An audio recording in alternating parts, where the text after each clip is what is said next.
మన శరీరంలో సుమారుగా 70% నీరు ఉంటుంది. ఇది శరీరంలోని వ్యర్థ పదార్థాలను తొలగిస్తుంది.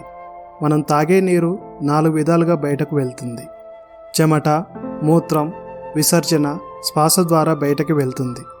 అందుకే ఎప్పటికప్పుడు మన శరీరానికి కావాల్సినంత నీరు తీసుకోవాలి.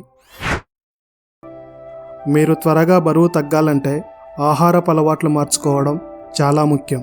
అలాగే ఎఫెక్టివ్గా బరువు తగ్గడానికి సహాయపడే ఆహారాలను ఎంచుకోండి. అలాగే సరైన ఎక్సర్సైజ్ ఎంచుకోవడం కూడా చాలా ముఖ్యం. మనం ఎక్కువగా ఆలోచించడం వల్ల లేనిపోని టెన్షన్స్ మనమే క్రియేట్ చేసుకుంటున్నాం. నిజానికి మన ఆరోగ్యాన్ని మనమే పాడు చేసుకుంటున్నాం. అందుకే అయ్యిందేదో అయ్యింది, అంతా మన మంచికే అనుకోవాలి. అంతా మన మంచికే అనుకుంటే జరిగేదేదో అది కూడా మన మంచికే అనుకోవాలి. ఇలా అనుకోవడం వల్ల దిగులు, బాధ తగ్గుతుంది. మనం తీసుకునే ఆహారంలో అధికంగా పోషకాలు ఉన్న ఆహారాన్ని తీసుకోవాలి. ఎందుకంటే రోజులో పనులు చేయడానికి శక్తి అవసరం కాబట్టి మన శరీరానికి కావాల్సినంత ఎనర్జీ పోషకాల నుండి లభిస్తుంది. రాత్రిపూట టెన్షన్స్ వల్ల నిద్ర పట్టకపోతే దీర్ఘంగా శ్వాస తీసుకోండి. ఈ విధంగా చేయడం వల్ల మనసుకు, శరీరానికి విశ్రాంతి లభిస్తుంది, ఆందోళన తగ్గిస్తుంది మరియు ప్రశాంతంగా నిద్రపోవచ్చు.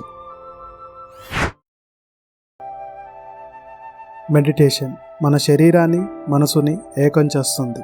మానసిక సమస్యలు, ఆందోళనలు, డిప్రెషన్ ఉండేవారు మెడిటేషన్ చేయడం చాలా మంచిది. రోజులో మీకున్న ఖాళీ సమయంలో 10 నిమిషాలు మెడిటేషన్ చేయాలి. ఇలా చేయడం వల్ల మానసికంగా దృఢంగా ఉంచి ఆలోచనలో స్పష్టత మరియు ఏకాగ్రత పెంచుతుంది. జ్ఞాపక శక్తి పెంచి మనలో పాజిటివ్ ఆలోచనలను నింపుతుంది.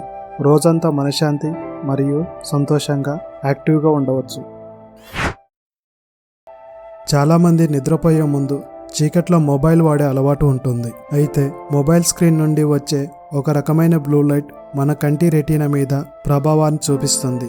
దీనివల్ల కంటి చూపు తగ్గడం, భవిష్యత్తులో కళ్ళజోడు వాడే అవకాశం ఉంది. నిద్రకు ముందు ఎక్కువసేపు మొబైల్ వాడటం మంచిది కాదు.